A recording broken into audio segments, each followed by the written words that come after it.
Well, thank you so much, Mami Mitsutori, for setting the tone for day one, again emphasizing the urgency that we're dealing with. And actually, what you've just said takes us straight to our first Leaders Dialogue of the day, which is focusing on inclusive insurance. As I mentioned earlier, the session will be moderated by Ms. Katharine Pulvermacher, Executive Director of the Microinsurance Network. She will introduce all her panelists herself, because that saves us a little bit of time.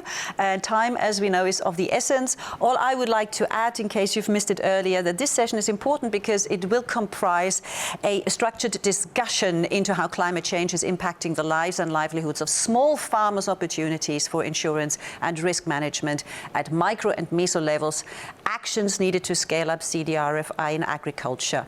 And with that, I would like to hand over to Katharine now. Katharine, over to you. Thank you very much. And good morning to everybody. Thank you for joining us this morning. We're going to have a very interesting discussion now, which is also very important and very relevant. Now, some people who are with us today may not know this, but 84% of the world's farms are actually less than 2 hectares, 20,000 meters. And that means that that's about 500 million farms and as many or more families that are living and producing food on these farms. And they are producing roughly 1/3 of all of our food. So they matter to us not just because they are very exposed to poverty, and this exposure is greatly exacerbated by the impact of climate change, but also because they are inherently connected to us through the need for us all to eat. So there is relevance here for food security, anti-poverty measures, and all of this has become more urgent because of the acceleration of climate change. And echoing the message, the call to action this morning from the European Union, we must act now. And so we have a fabulous panel lined up here. Briefly, our speakers who have already been mentioned are Ms. Olga Speckhardt, Mrs. Ingrid Hoven from GIZ, the Managing Director of GIZ in Germany, Maria Teresa Zapier, who is from Blue Orchard, and critically is also the fund manager for the InsuResilience Investment Fund, a very innovative impact investment fund. And Mr. Lorenzo Chan, who is head of Pioneer in the Philippines and also chair of the Microinsurance Network, and Pioneer not just in name, but also in action as an international activist around inclusive insurance. So I'd like to kick off by asking an initial question. First to you, Mrs. Hoven. In your experience, what are the key challenges that confront smallholder farmers? Good morning to all of you. Can you hear me, Katharine? Perfect. Great. We had a bit of a trouble with our technique here in Berlin. So big meetings to all our panelists and the audience, and I'm really happy to participate in this distinguished panel. So what are we facing actually? 1/3, as you said, Katharine, of the world's food is produced by smallholder farmers. And additionally, we have to recognize that in sub-Saharan Africa and parts of Asia, these farms produce about 80% of the food consumed by the population. So small farmers, as we see it right now, are particularly affected by adverse events due to their limited resources, due to their limited access to technical support, and also due to their limited access to financial support. They are financially excluded in many parts of the world, and this actually forces them to run into and to adopt negative coping strategies. Adverse events can range from individual health emergencies to widespread crop losses. And even if you focus here on climate-related risks, we need to be aware that compounding risks like adverse weather events and health risks together aggravate the situation of smallholders. Let me explain it perhaps briefly, a little bit more in depth, what kind of challenges farmers may face. And this is based on our working experience in a project in Zambia. In Zambia, there are more than 1 million smallholder families, and about 80% of their income comes from crop and livestock production.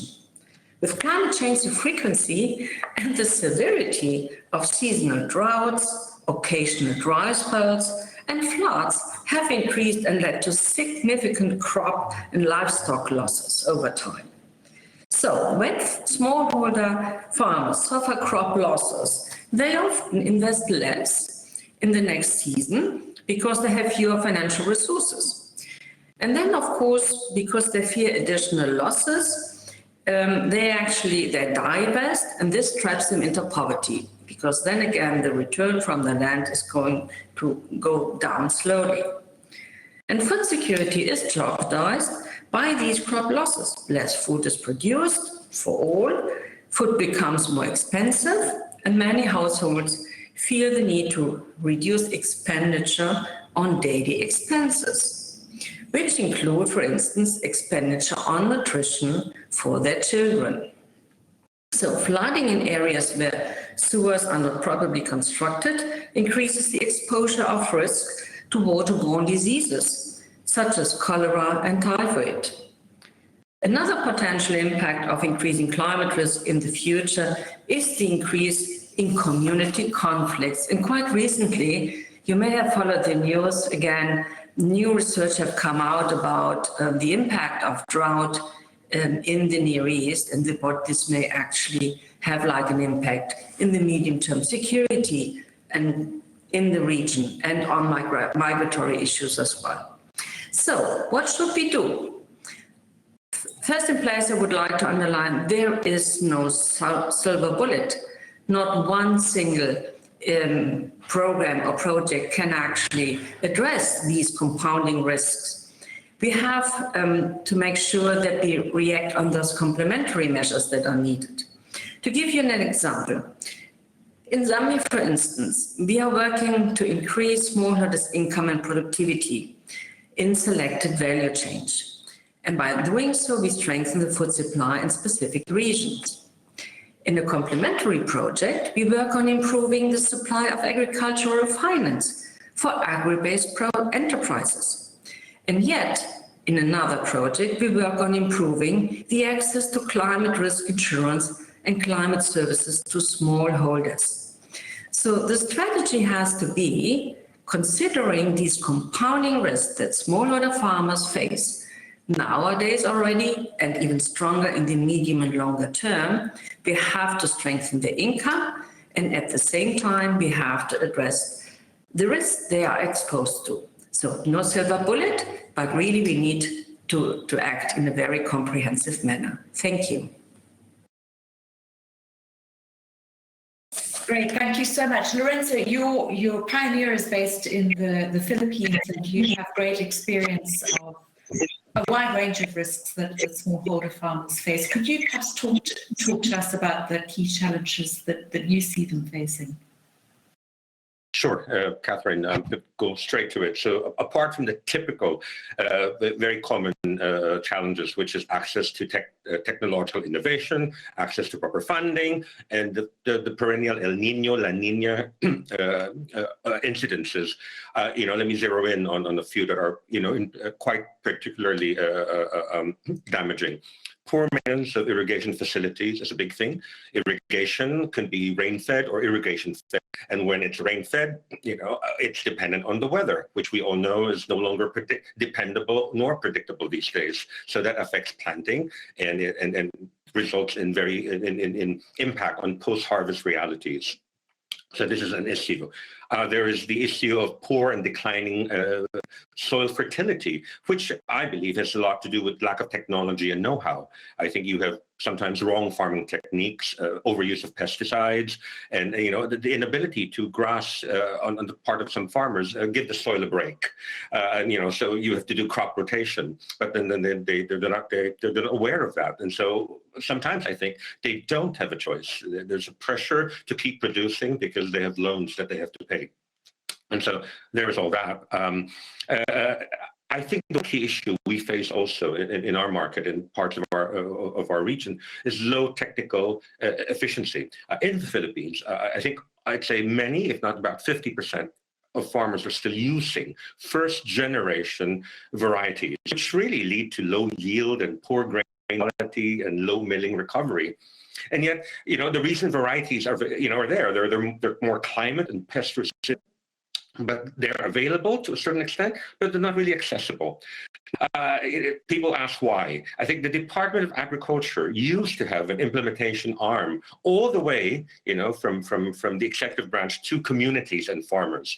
These outreach programs do training, do technical transfer and assistance, but this has all changed with the devolution implemented by the government to transfer such tasks and empower the local governments. And, on that government levels, the LGUs, it's often become a very politicized exercise. And unfortunately, farmers and agriculture pay the price.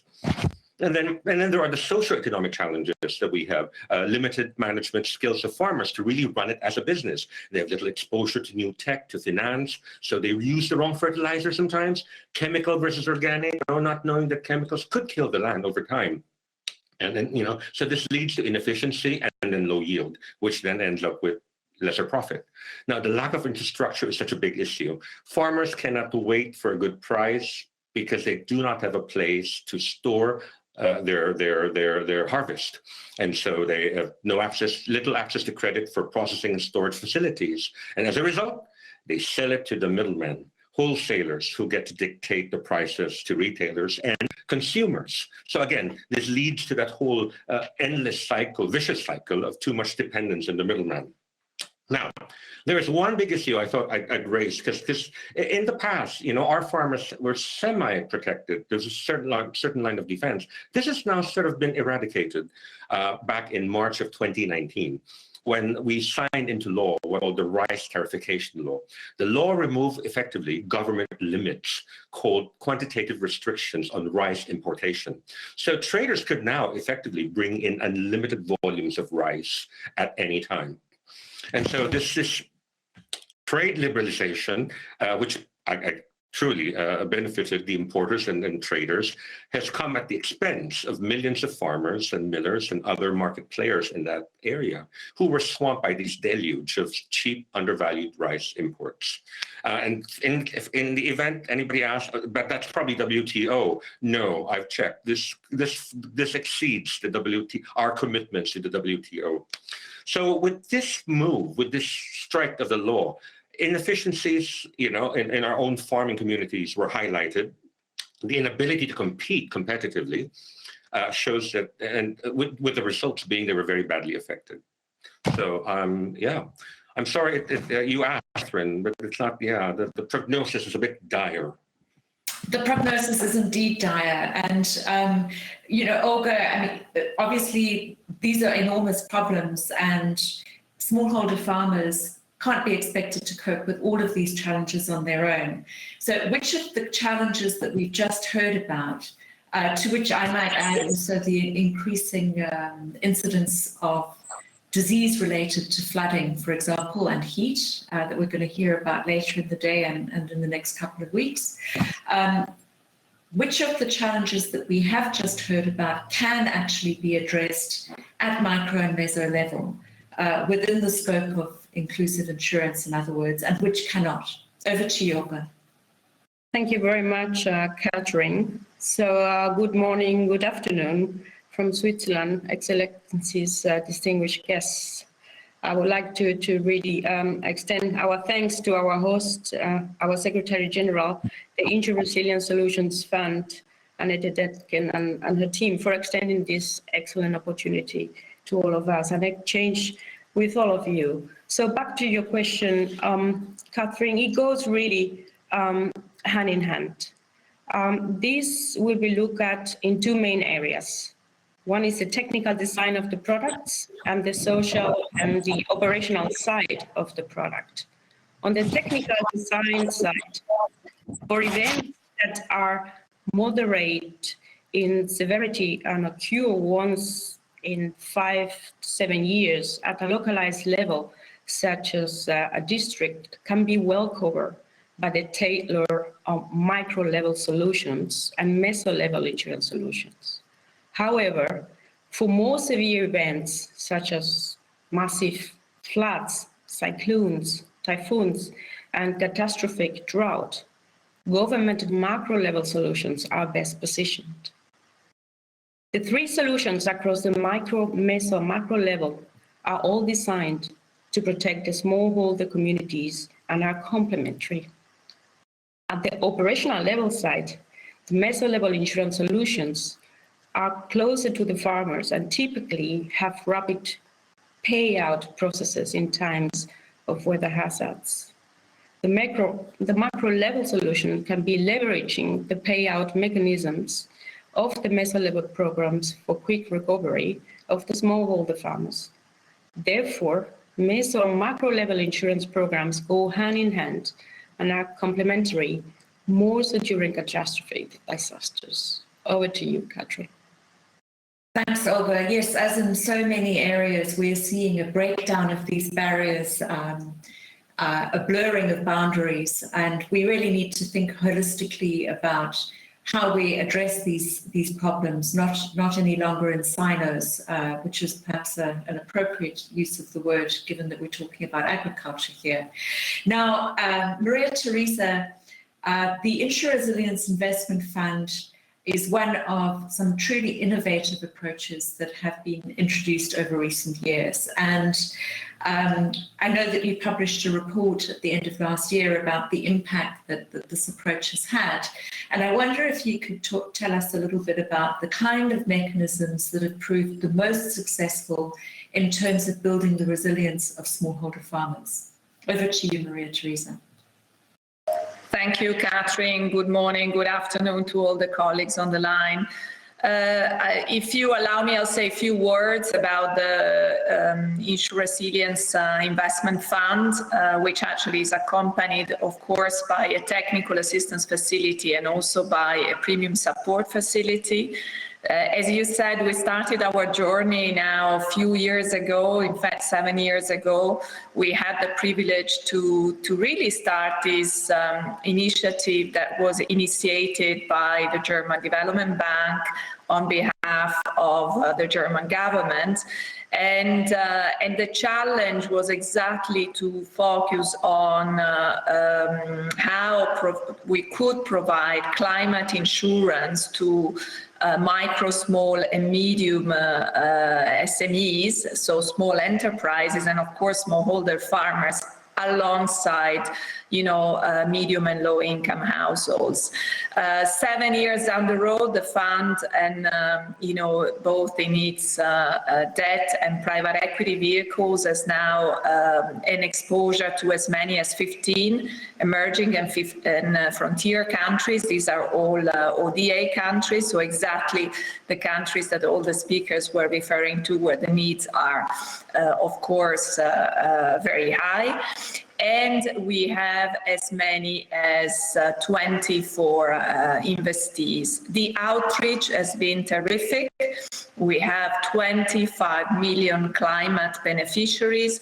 And when I talk about beneficiaries, I really mean, as I said, micro, small and medium enterprises and smallholder farmers that have had access to insurance for weather events.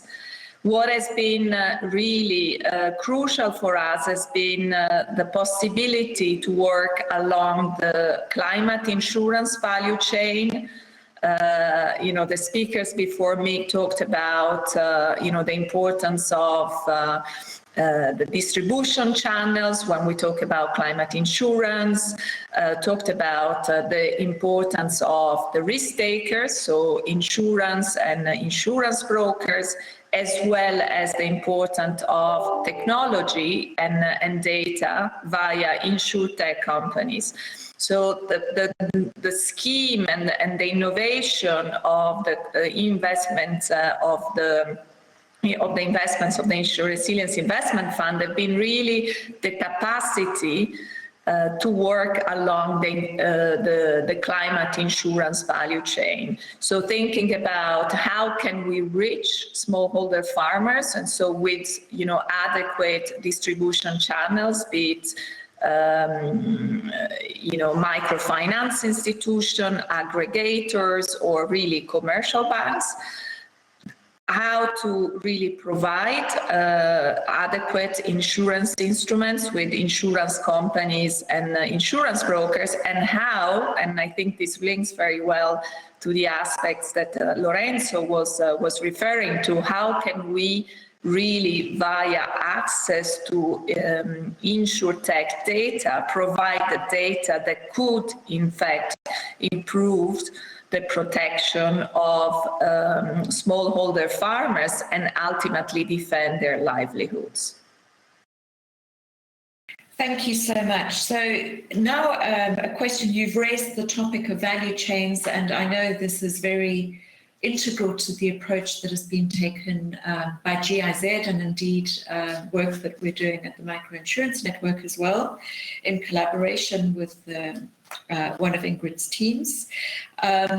Could you talk to us a little bit, some concrete case studies and examples, because GIZ has enormous experience in implementing innovative insurance solutions and risk management solutions to help smallholder farmers cope with the impact of climate change, improve food security, and also support and protect rural livelihoods. So I wonder if you could share with us some success stories and learnings of what could be future success factors for insurance solutions for smallholder farmers and be scaled up elsewhere. Yes, thank you, Katharine.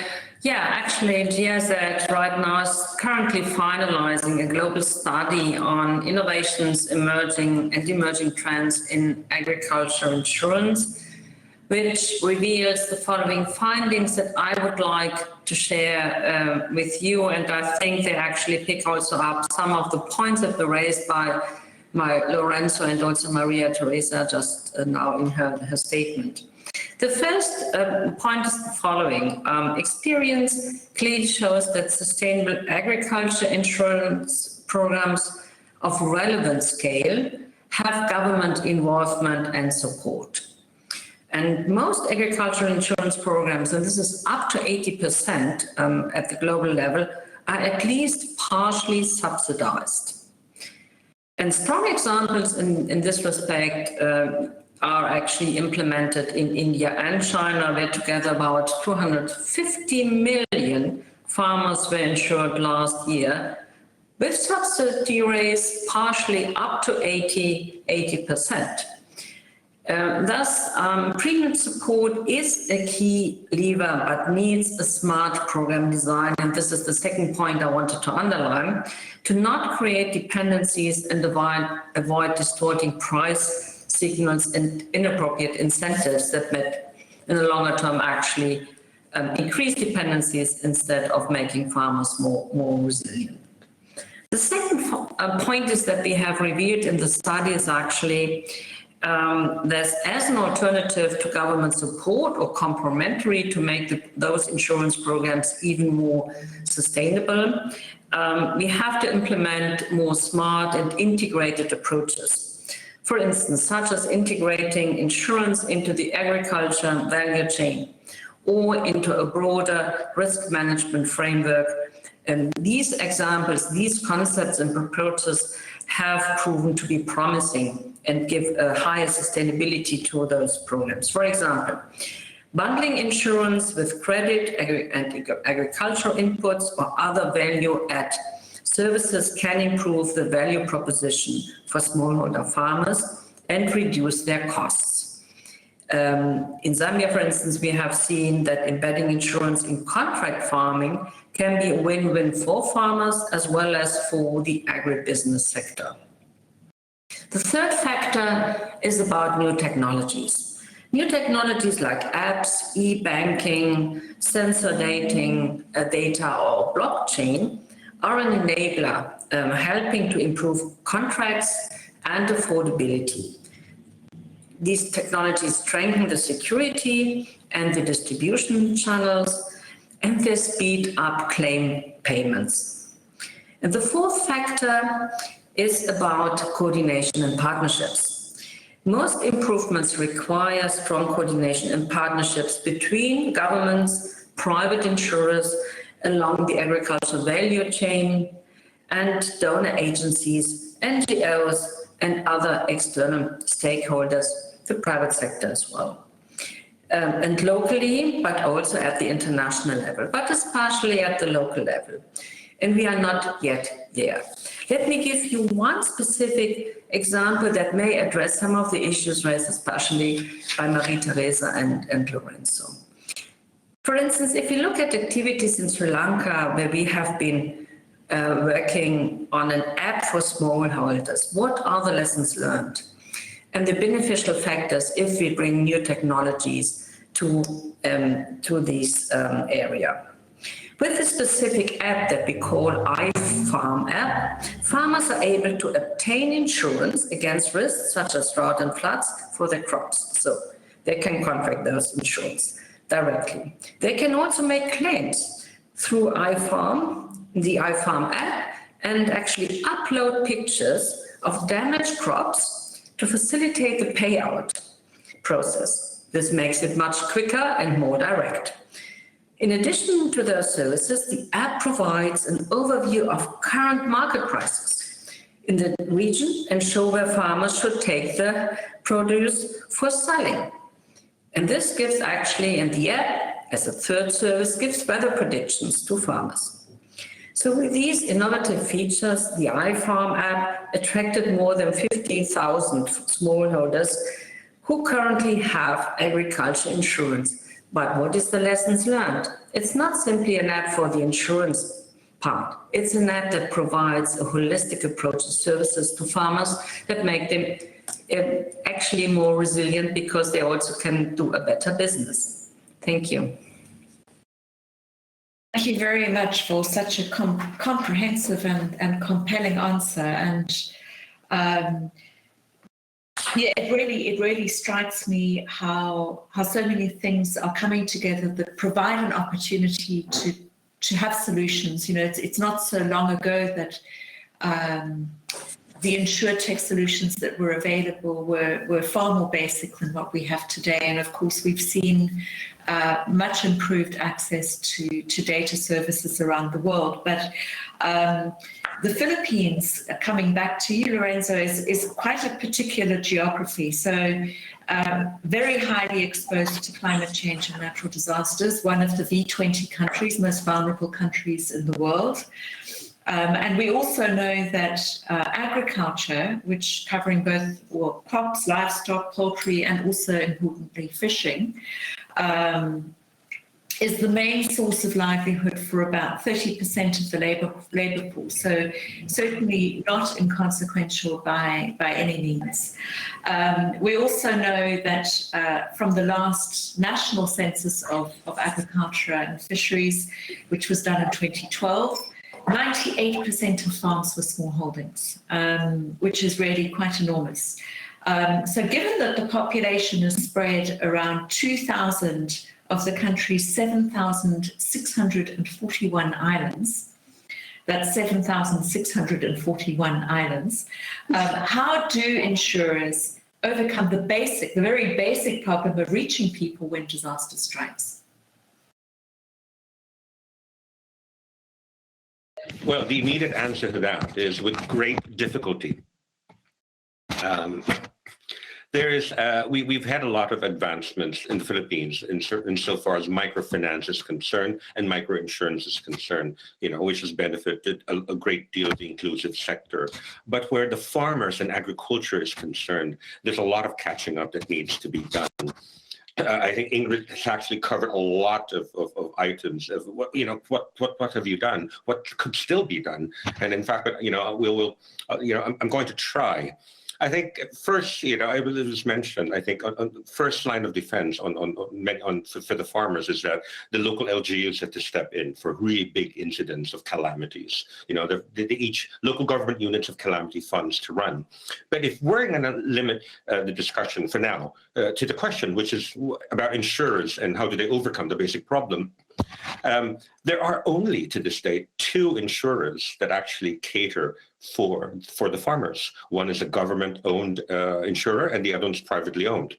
And they're by and large still predominantly indemnity. There was an attempt at testing the index base and parametric, but it hasn't really gone anywhere as yet. And so the coverage from the government, the government attempts to put in some government subsidy so that. But the subsidy is limited to farmers who obtain a production loan from a government supervised program or a government bank. And more importantly, that farmer must be on the LGU's database, that confirms they are the poorest of the poor of farmers, because that's what the subsidy was all about. Whether it is actually effective and accurate is arguable. But let me stop there. So claims adjustments for any big, for claims are done by the LGUs for the government insurer, and it takes about 10 to 14 days, supposedly, and through the trained MFI staff for the private insurer, because they're core partners, an MFI that's very active in the localities. And this takes about 5 days or less. Now, settlement of this, are disbursed for the government insurer through the LGUs, and for the private insurer through the MFI partners. But now I think there was a lot of talk about mobile wallet, because it's being rolled out to a lot of the farming communities, and so that is now being seen as an outlet for that. So essentially, the reach out is still riding on partnerships on existing organizations such as microfinance institutes and lenders and rural banks. Okay? Now, over time, we believe we have to go through access through input providers to widen the field. People who provide seeds and fertilizers, farming services, and all that. But as it is right now, they're not being entertained yet because they're not as widespread as the lenders. And so I'm going to end with just the bit that Ingrid so articulated. Technology should be adopted, not just for insurance, not just to pay claims, but as a whole experience to enable the farmer to do the job better. So she mentioned blockchain, fully on board that. Blockchain will help the onboarding of the data and information. Satellite data being harnessed to guide farmers with planting, when to do it, when not to. Mobile messaging of weather advisories, all of that. So those are all in the pipeline, but they have yet to happen. Thank you. Now, Olga, listening to Lorenzo speaking about the Philippines, I'm struck that ACRE, which is in East Africa, is dealing with a very different set of conditions. And you're involved with ACRE and probably also have some insight into elsewhere through the Swiss Capacity Building Facility.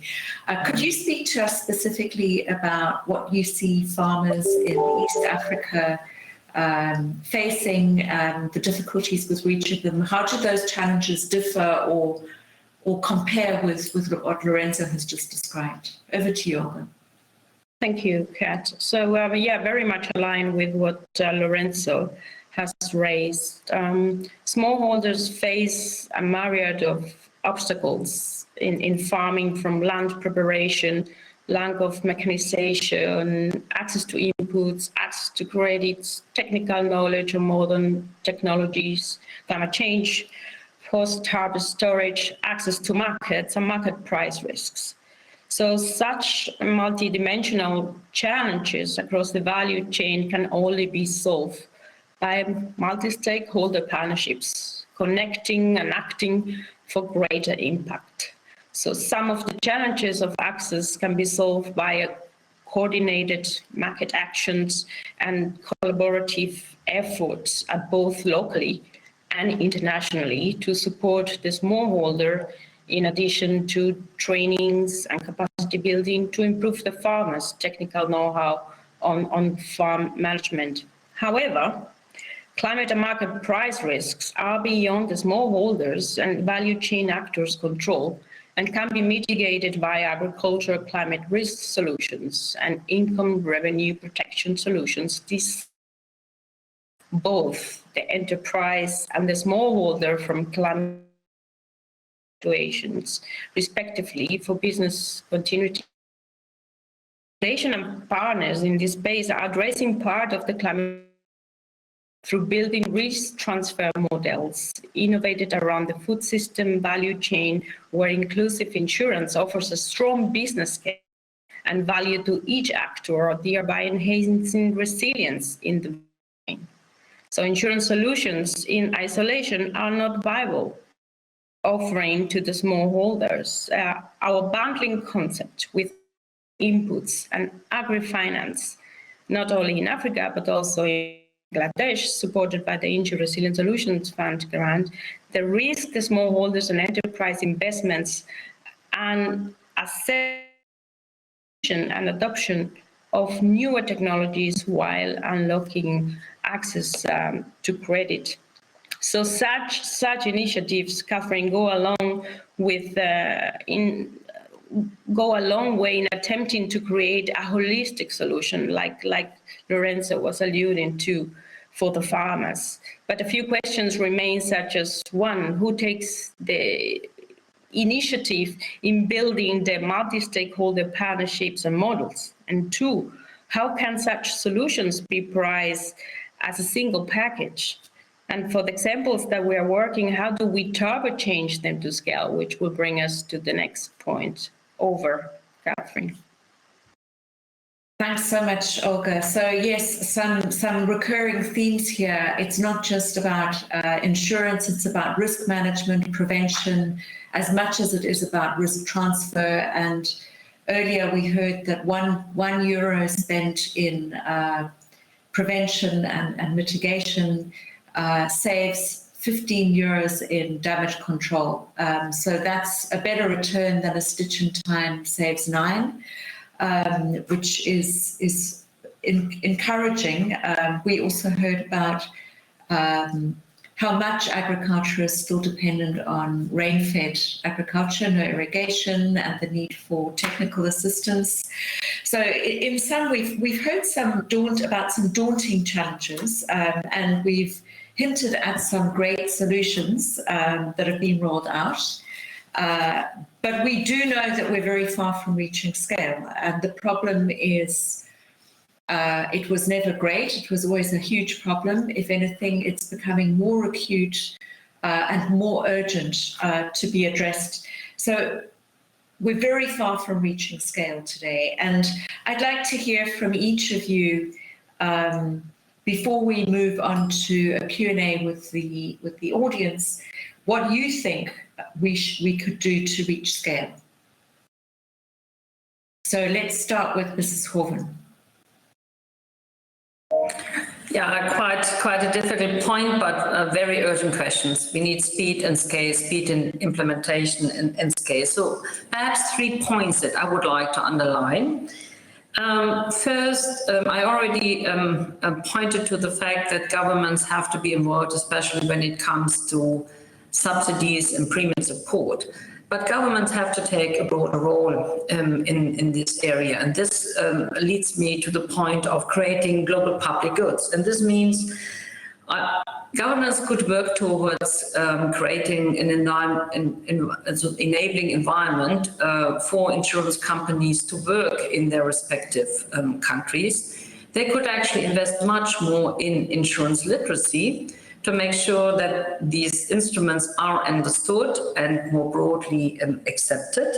And of course, governments could work towards a better data infrastructure that would actually provide more data to smallholder farmers, not only for the insurance schemes, but actually to strengthen resilience at large. So the role of governments have to be strengthened, and they have to actually be proactively involved and also be committed to this endeavor. Second point is about this comprehensive risk management approach.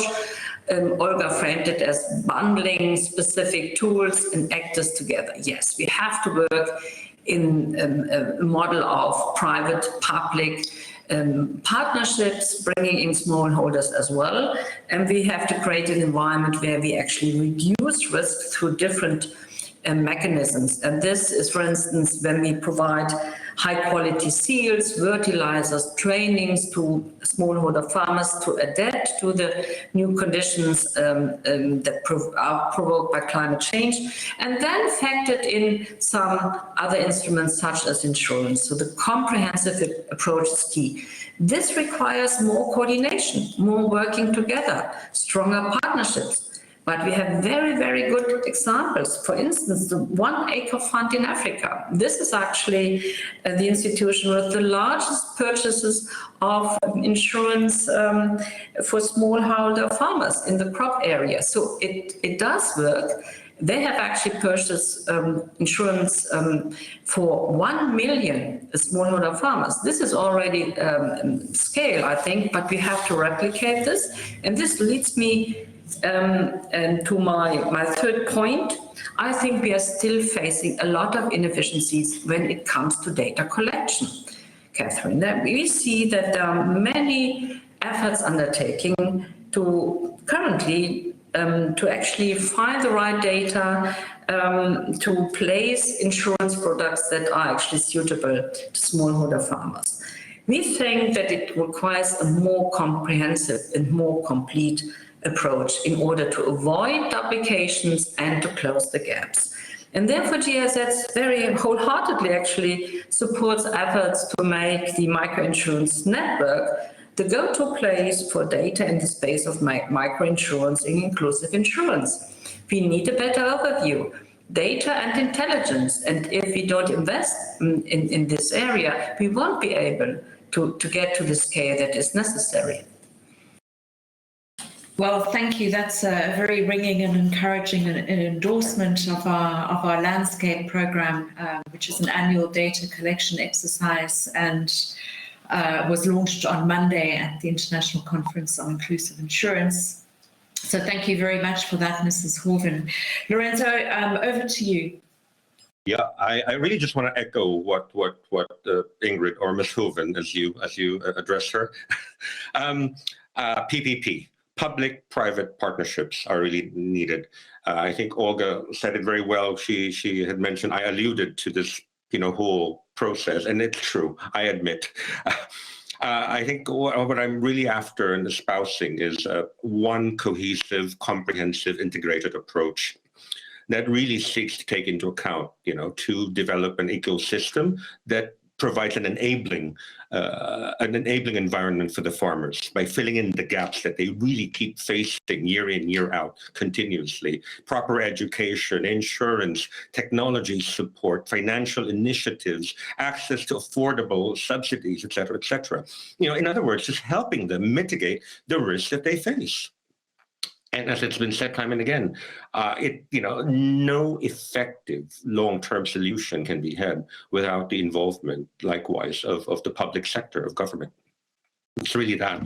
In fact, I wanted to sort of just add something quite positive, despite all the negativity that I had to share at the beginning with the challenges. I did take a quick look at our GDPs during this whole lockdown. And during the pandemic, I noticed that agriculture continued to contribute meaningfully to our GDP locally. And so I think it would, in fact, it was the opposite end of the services, because back in 2017, they were at about 10%, and that kept dipping. It became 9% of GDP, 8% of GDP. And at 2020, they're 10.8% of GDP. It's a slow climb back. And so I asked myself, if they were able to continue to contribute meaningfully to the GDP with so little support that they have, imagine how much farther they can go with the visionary approach in place. So the vision from the top, and you have work on the ground that needs to be done. so that we can realize what we're all after. Thank you. Great, thank you, Lorenzo. So, Maria Teresa, I know that you've been able to, through by managing the InsuResilience Investment Fund, and just for clarification, I'm sure that most people in the audience know this, but there are 3 organizations, sister organizations, that use the word InsuResilience. So there is the Global Partnership, which is running the forum yesterday and today. And then there is the Solution Fund, which is a grant-making facility that is implemented through the Frankfurt School and headed by Annette Detken. And then the Investment Fund, which is an impact investment fund that is quite an innovative structure. And I think that financing has really been a binding constraint in terms of reaching scale. So perhaps, Maria Teresa, you could also address part of that, how you see the need for financing. Is funding coming in? Where is that funding coming from? And what perhaps is in the pipeline? Yes, thank you, Katharine. So effectively, my reply to you is going to be very short. We have a second initiative that we're going to launch in the beginning of next year. This is really a follow-up to all the lessons learned into managing the InsuResilience Investment Fund over the past 7 years. And we will be focusing particularly on private equity. Because as you know, all the colleagues have just said, one thing that is clear is that there is really the need for risk takers to step up their engagement. And so the follow-up to the InsuResilience Investment Fund will be focusing on private equity in insurance companies, insurance brokers, and in insurtech companies, exactly to keep really working on the challenge of providing data and also of providing, tailored risk-taking mechanism. What I also think it's important is that we will see a bigger involvement of the private sector. We haven't talked about it, but if we want to reach scale, it's crucial to have institutional investors really stepping into their, commitments. And that's exactly what we will do. We will have, again, a public-private partnership structure facilitated and initiated once more by the German Development Bank on behalf of BMZ, but the institutional investors, let's say, slice of the cake will certainly be super important to really reach the scale that we need to. Great. So before I hand over to Olga, just a couple of points that you raised there, Maria Teresa, made your reference to involving the public sector. Now, we've seen some innovative action by some fast-moving consumer goods companies and commodity producers. So I'm thinking here of some of the tea estates in Rwanda that roll out insurance as a form of social protection, but in the private sphere, to the workers on the tea estates. And we also have the very interesting example of Nespresso that partnered with Blue Marble Microinsurance, notably in Colombia, to provide climate risk insurance to the smallholder coffee producers there. And I do wonder if there isn't a massive opportunity here, not just for investors in the classic sense, which includes insurers, of course, who have about a third of the world's assets under management, and many pension funds that are very activist investors and could drive this change, which aligns very nicely with the development of the ESG framework that is currently underway in Europe and also perhaps less formally elsewhere. But I wonder if there isn't an opportunity for companies in their own right, as part of addressing their ESG responsibilities, to think about implementing some form of insurance solution and risk management for their producers at the bottom of the food chain, if I can put it like that. And whether there are some other examples that you could share and inspire us with. I'll put that question out there while I turn to Olga for the rest of you to think about. But meanwhile, Olga, over to you to the one thing that I did also want you to speak a little bit more about, as well as I know that Syngenta Foundation was instrumental 3 years ago in organising a symposium in Basel around smallholder farmers. And of course, we're currently working in partnership with you, ISF Advisors, Swiss Re Foundation and the Bill and Melinda Gates Foundation to move that conversation on and develop some new concrete action. A lot of that discussion has been around what are the key questions that we need to focus on, and what has certainly emerged is the need for data of different kinds. So data that is measuring uptake, are we actually reaching people? Are enough people covered? But there's another consideration on the data side. One is the information that farmers themselves receive, which I think Lorenzo and Mrs. Hoven both touched on. But another aspect is the data that is available through indices that rely on satellite data. So perhaps you could comment on how instrumental that will be in terms of reaching scale and some of the challenges that we perceive with that, as well as other opportunities really to help us reach scale. Over to you, Olga. Sure, thanks, Katharine. I will go back to Ingrid's key point, right? This is about the purpose, and the purpose needs to be clear. The purpose needs to be shared, needs to be mutual. So it goes back to connecting for greater impact. It goes really to that point. Then I like to really come up with some concrete suggestions, steps for us to think about how to move forward, because that's really the question, right? So insurance is a game of numbers. However, the critical mass in premium volumes or number of farmers for smallholder agriculture insurance to achieve scale is not an exact science. So the question is it $2.5 million premium volume, or is it 300,000 smallholders?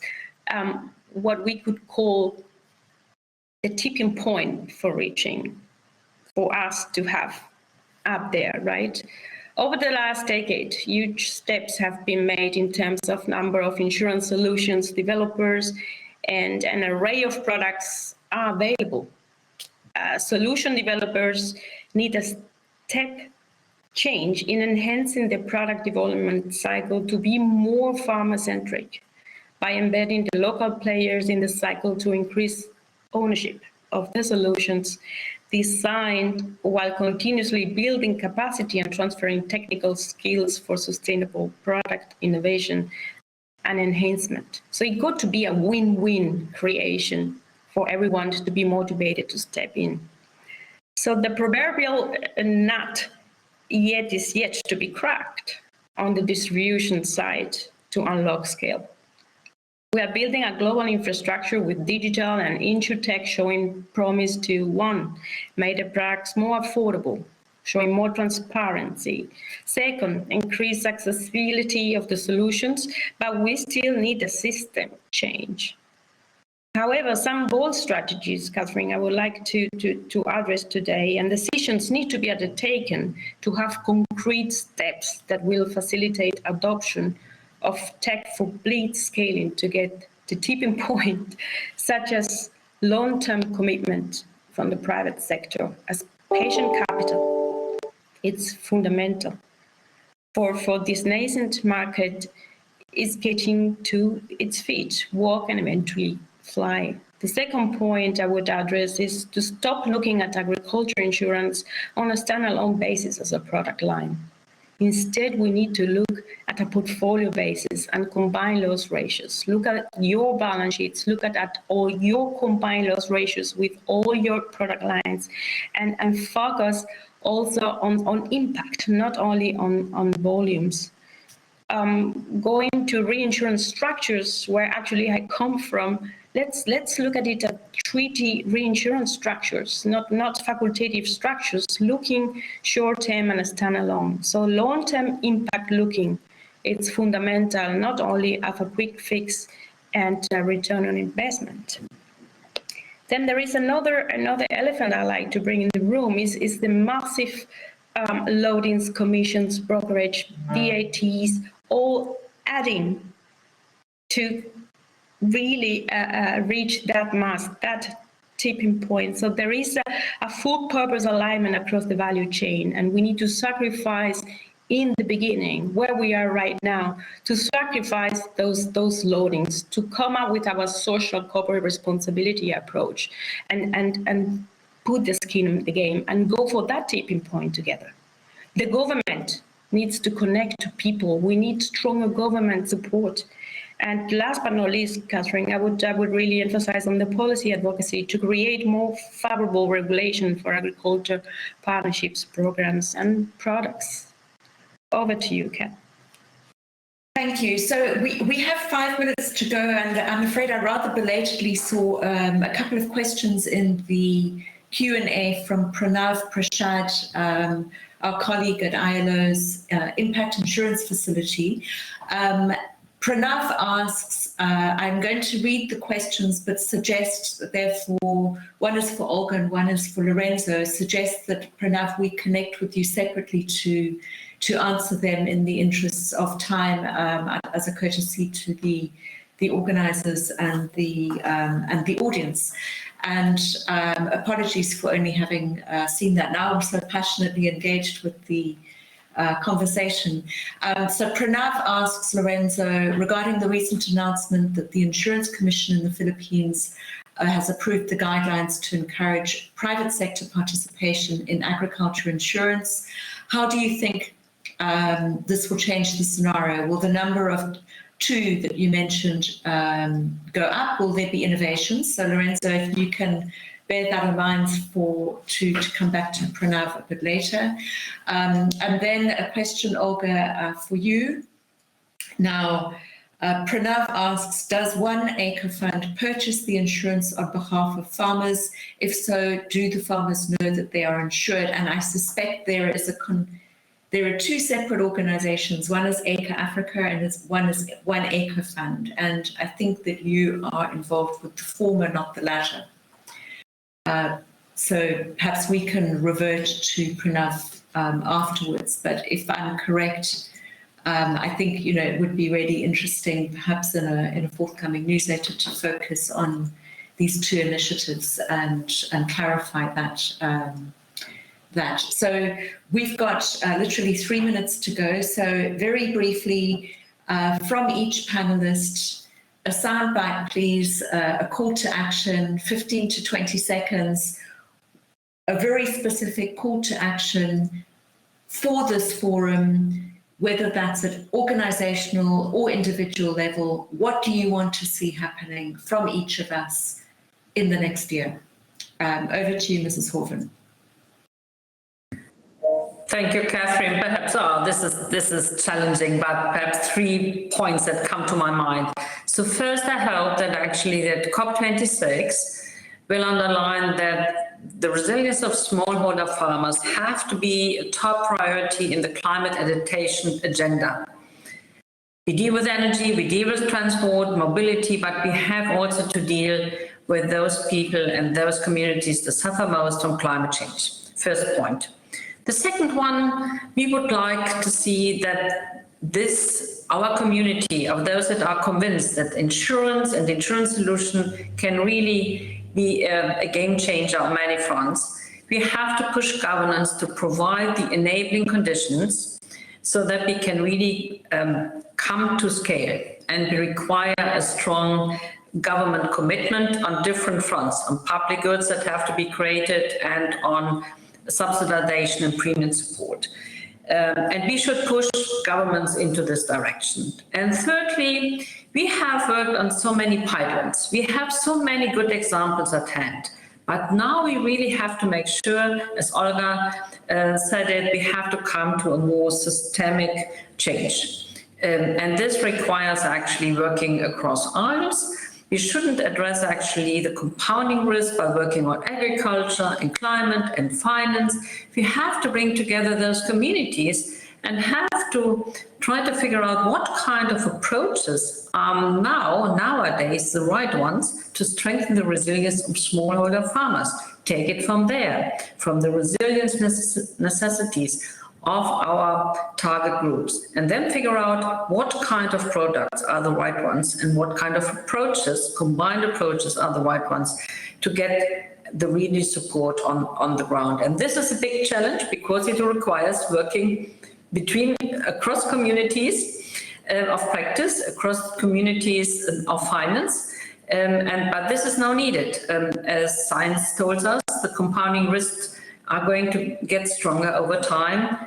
And so I think this is the next challenge that lies ahead of us. Thank you so much. So risks are compounding. We need to focus on the people first to find the solutions. And Lorenzo, very briefly, please, really no more than 10 or 15 seconds, soundbite over to you. Call to action. We made a pledge to support the SDGs, people in this call, in this conference. No one will be left behind. Certainly not the people who provide food on our tables. So let us each go back, put that pledge into action, no matter what it is we have to do, no matter it is what other step we must take. Thank you, Lorenzo. Maria Teresa, over to you. On my side, I'd just like to focus on the bright side, which is emerging markets have a very, very low level of insurance. So this is an amazing market opportunities for insurers and really for a captive audience of potential clients. So what I really want to say is that with the right level of insurance technologies, and as we said, with the involvement of the InsurTech across the value chain, there is a huge market opportunity. So let's think about this population actually as really clients for the future. Thank you very much, Maria Teresa. So great opportunity with new technologies that have become available. Let's see this not just as a daunting challenge, but an opportunity to leverage technology or work together for a better outcome. Olga, very briefly, your points before we wrap this session up. Yeah, thanks, Katharine. Coordinated action, joined the purpose, embedded in the demand, building resilience for each and every smallholder farmer out there. Great, so absolutely, joined up action, coordination, partnerships. We've heard about this. Hans Ram, Senior Policy Advisor at the Swiss Development Corporation, also mentions in the Q&A the importance of coordinating premium subsidies, noting also that this should correlate to the growing risk. So let's not pedal back on that. There are lots of discussions going on about this, as you'll all be aware. So I would like to thank all of our panelists. I would like to thank Astrid Zwick and her team for the opportunity to share our thoughts with you this morning about this very important agenda. It really is about putting the people first and remembering that those are not people who are just out there. We are all connected. This is the food on our tables. We all share the global weather system, and together we can make this work. So let's go out and do that. I wish you a very good rest of the day. Do join us this afternoon as we also close the International Conference on Inclusive Insurance. And I hope that we will also all be seeing each other at the various events around COP26. Best wishes to you all. Stay safe and stay well. Thank you. Thank you. Thank you. Thank you very much.